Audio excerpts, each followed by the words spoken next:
The Dream of a Gentle Singularity by Zvi Moshowitz, June 11, 2025. Thanks for the memos. Sam Altman offers us a new essay, The Gentle Singularity. It's short, if a little long to quote in full, so given you read my posts, it's probably worth reading the whole thing. First off, thank you to Altman for publishing this and sharing his thoughts. This was helpful and contained much that was good. It's important to say that first before I start tearing into various passages and pointing out the ways in which this is trying to convince us that everything is going to be fine when very clearly the default is for everything to be not fine. I have now done that, so here we go. Prepare for high weirdness. Sam Altman, CEO, OpenAI. We are past the event horizon. The takeoff has started.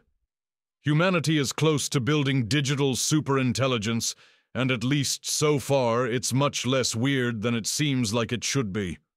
Robots are not yet walking the streets, nor are most of us talking to AI all day. People still die of disease, we still can't easily go to space, and there is a lot about the universe we don't understand.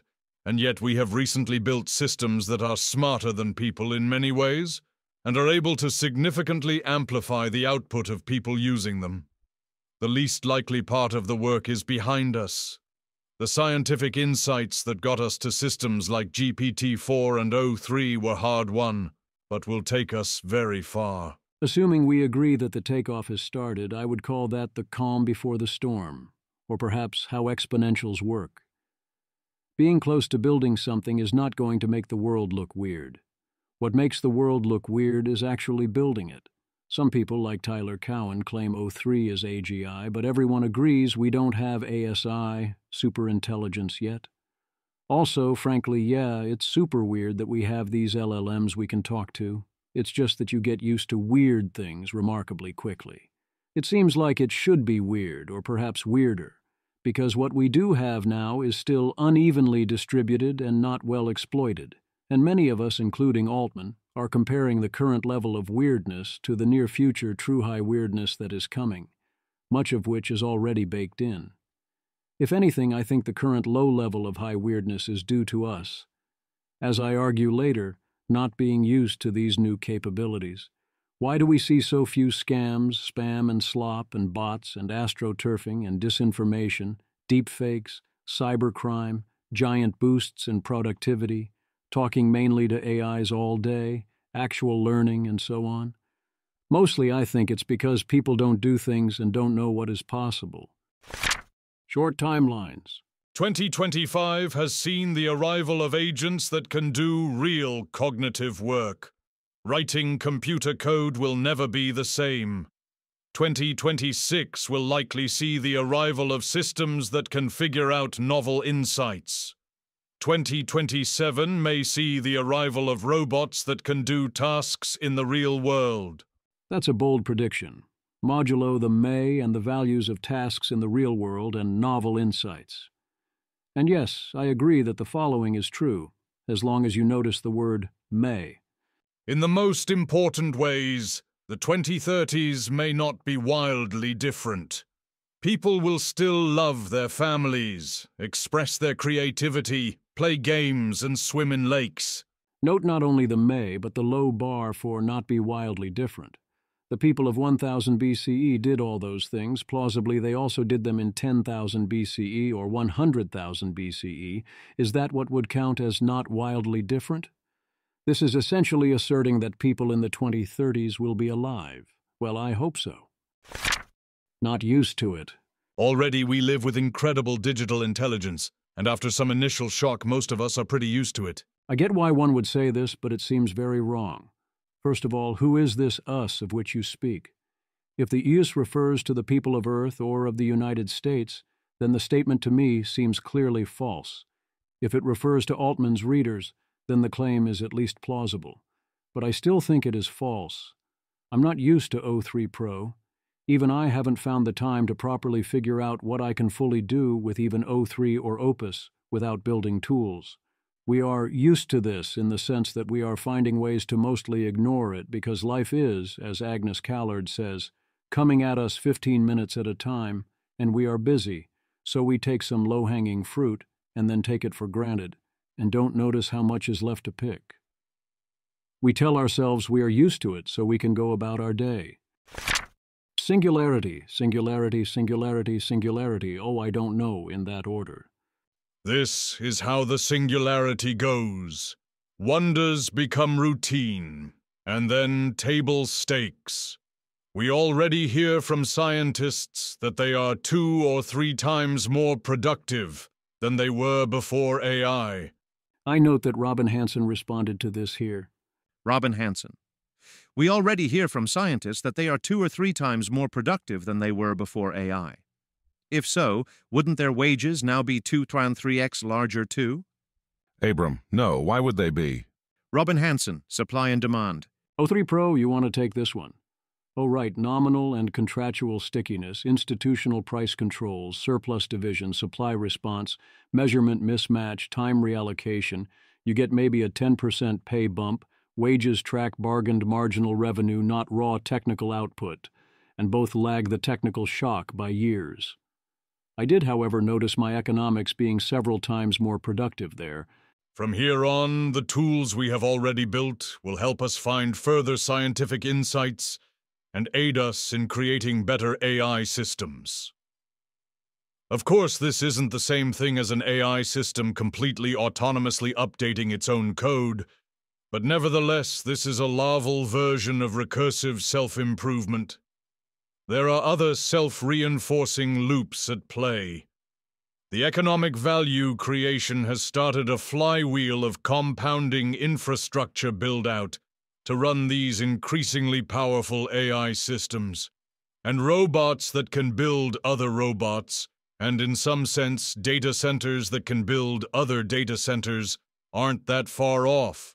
If we have to make the first million humanoid robots the old-fashioned way, but then they can operate the entire supply chain, digging and refining minerals, driving trucks, running factories, etc., to build more robots, which can build more chip fabrication facilities, data centers, etc., then the rate of progress will obviously be quite different.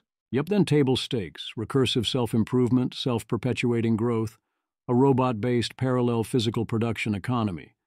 His timeline seems to be AI 2028. Then true superintelligence, then it keeps going after that, then what? The rate of technological progress will keep accelerating, and it will continue to be the case that people are capable of adapting to almost anything.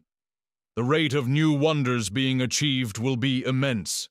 It's hard to even imagine today what we will have discovered by 2035. It's important to notice that this adapt to anything is true in some ways and not in others.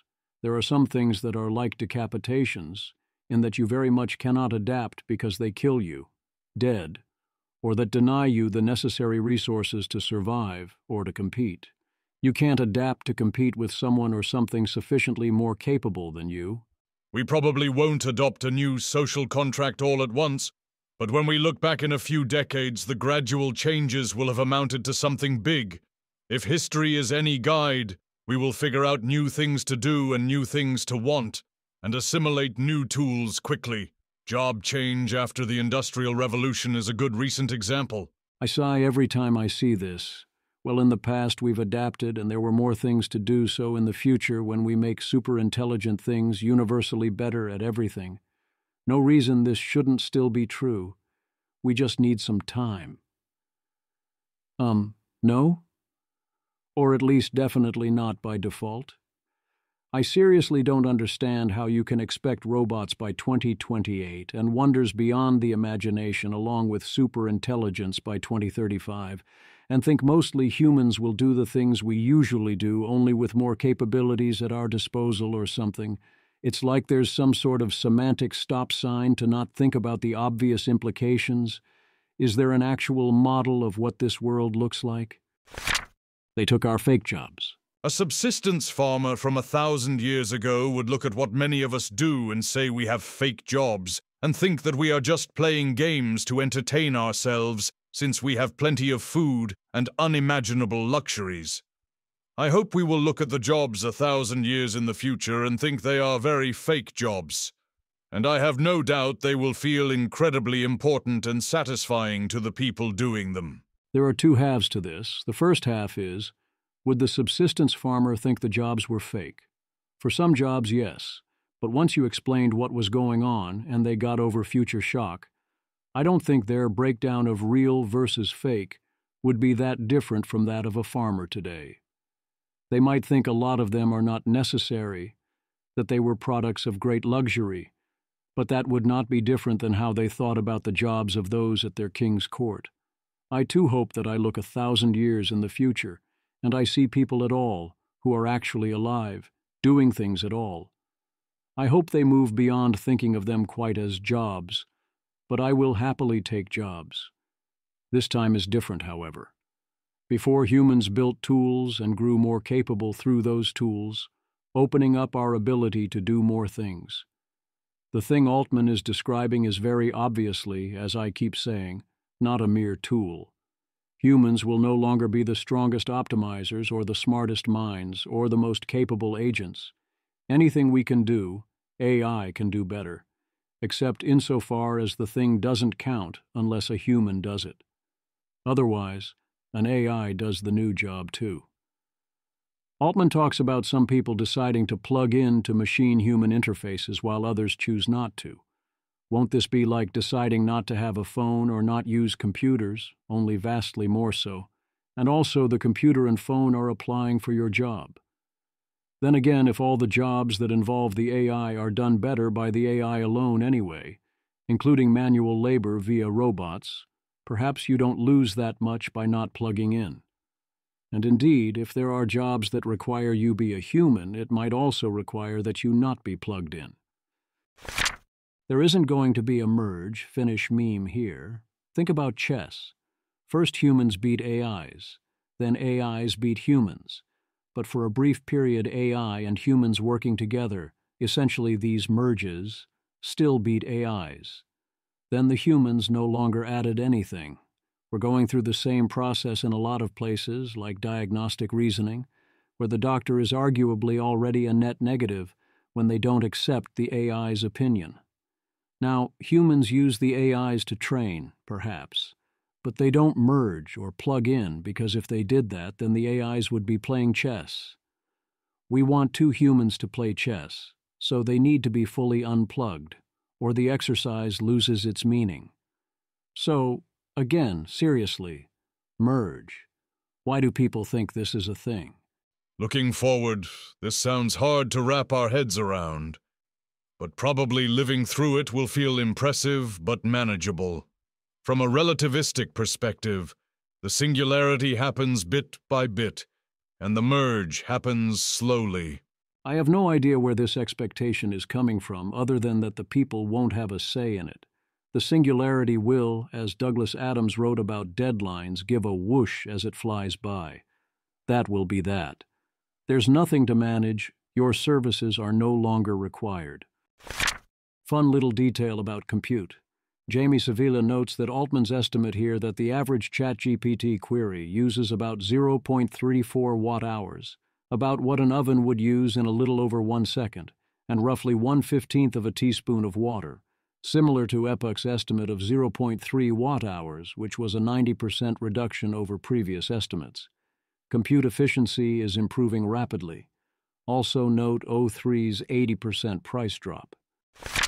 Oh look, it's the alignment plan and it's solve alignment. Like Dario Amodi's Machines of Loving Grace, the latest Altman essay spends the bulk of its time hand-waving away all the important concerns about such futures, both in terms of getting there and where the there is. We even want to get... It's basically wish fulfillment. There's some value in pointing out that such worlds will, to the extent we can direct those worlds and their AIs to do things, be very good at wish fulfillment. There are some people who need to hear that, but that's not the hard part. Finally, we get to the serious challenges to confront section. There are serious challenges to confront along with the huge upsides. We do need to solve the safety issues, technically and societally, but then it's critically important to widely distribute access to superintelligence given the economic implications. The best path forward might be something like 1.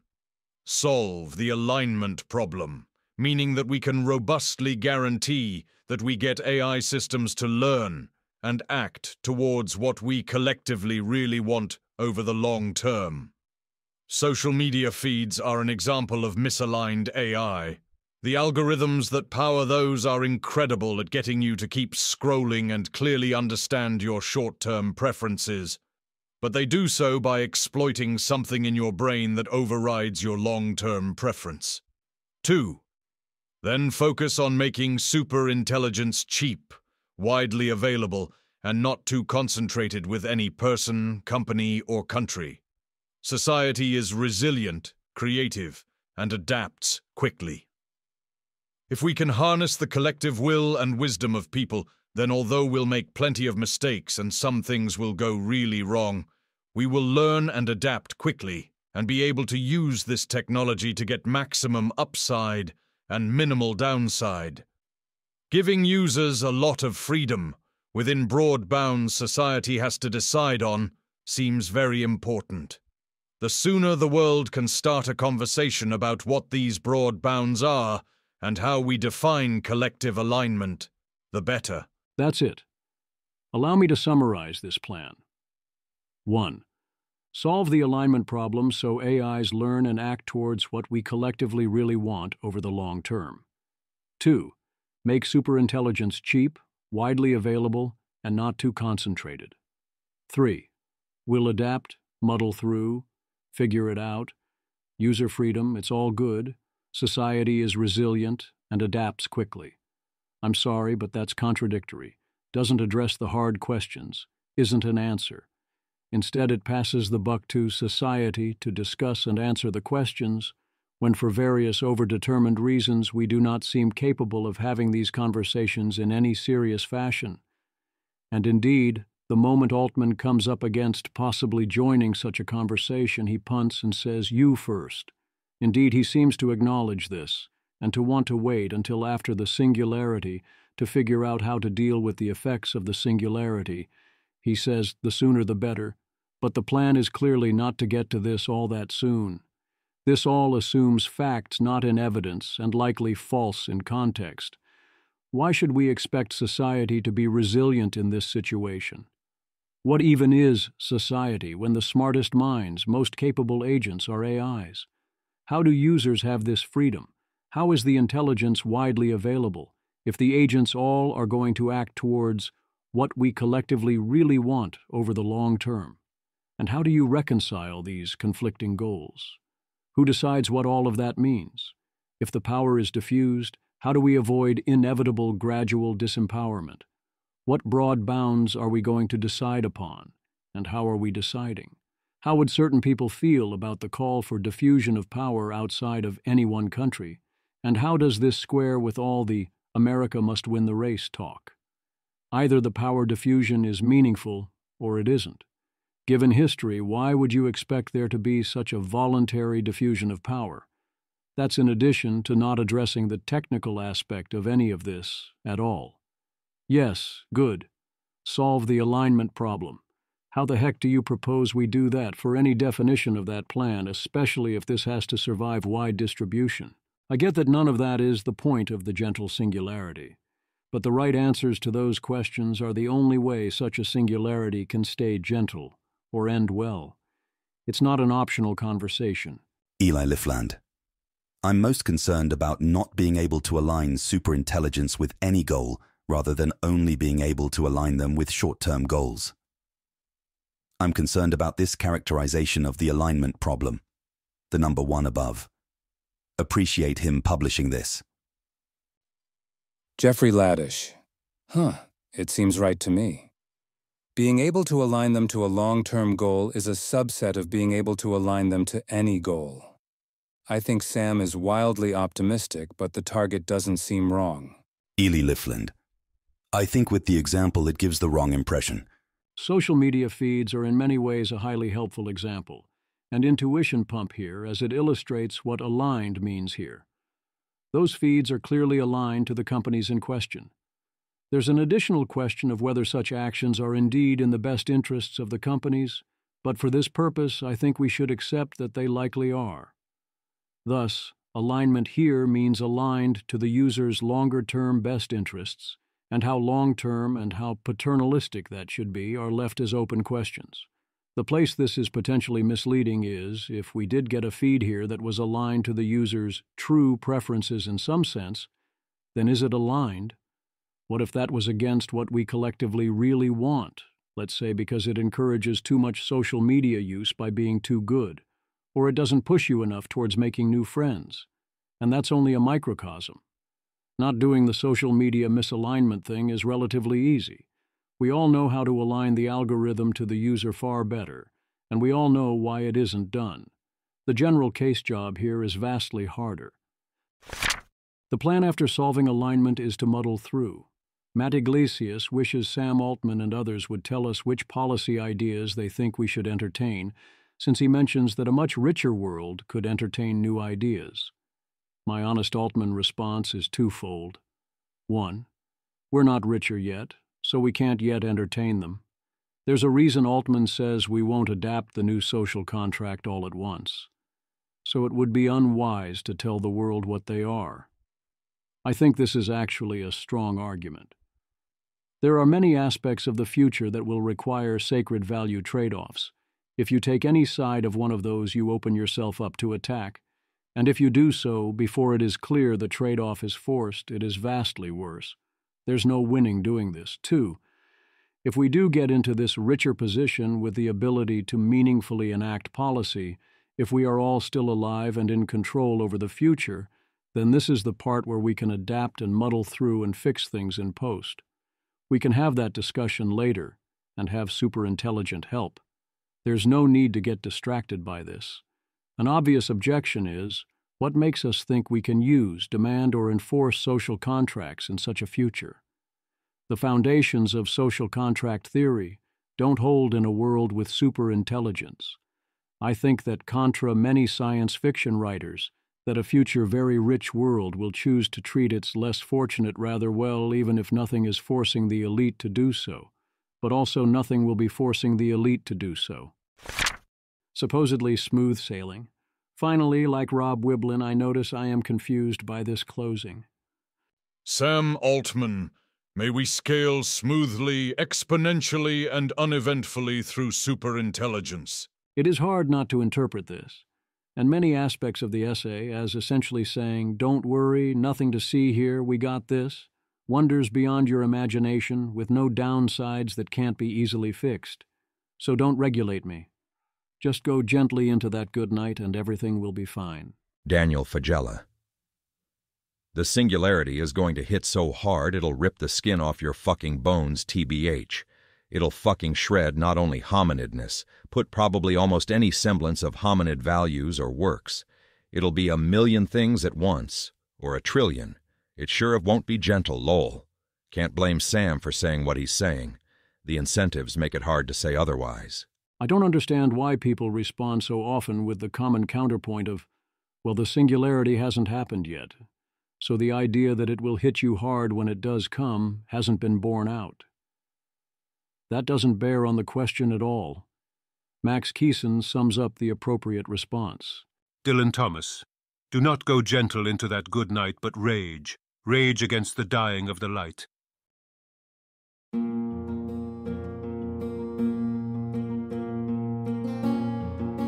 This has been an episode of the Don't Worry About the Vase podcast.